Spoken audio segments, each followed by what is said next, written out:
बात उस समय की है जब गौतम बुद्ध काफ़ी प्रसिद्ध हो चुके थे। वे रोज़ प्रवचन देते, जिन्हें सुनने के लिए काफ़ी लोग पहुँचे थे। प्रवचन सुनने एक लड़का रोज आता था। वह गौतम बुद्ध की सारी बातें बहुत ध्यान से सुनता था। काफ़ी दिनों तक प्रवचन सुनने के बाद एक दिन उस लड़के ने सोचा कि मैं प्रवचन तो रोज सुन रहा हूँ, लेकिन मेरे जीवन में कोई बदलाव नहीं आ रहा है। बुद्ध बातें तो अच्छी बताते हैं, लेकिन कुछ लाभ नहीं हो रहा है। मुझे इस बात में बुद्ध से बात करनी चाहिए। अगले दिन वह लड़का बुद्ध से बात करने की इच्छा लेकर पहुंच गया।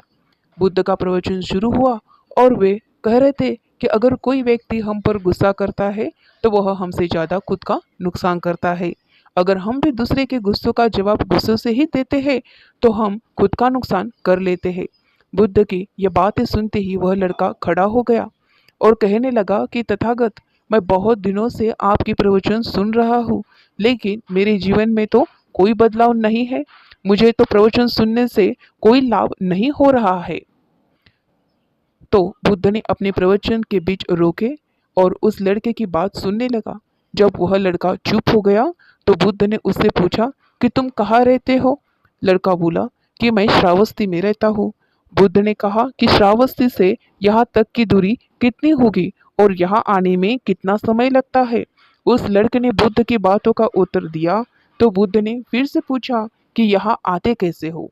उसने बताया कि मैं पैदल आता हूँ, कभी सवारी का कोई साधन मिल जाता है तो उसे आ जाता हूँ।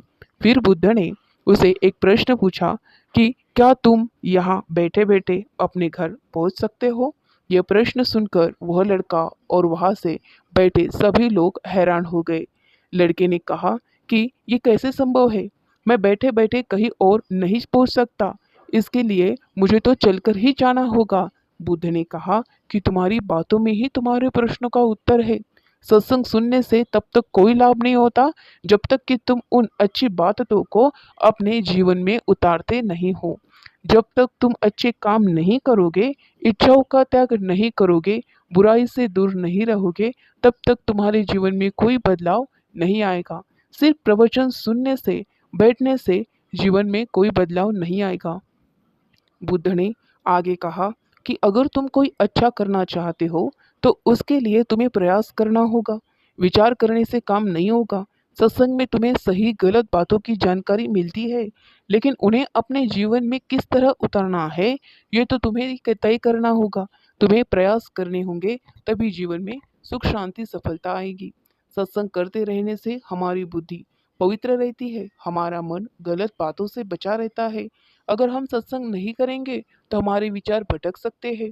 इसीलिए अच्छी किताबें पढ़नी चाहिए, अच्छे लोगों को संगत में रहना चाहिए। नमो बुद्धाय।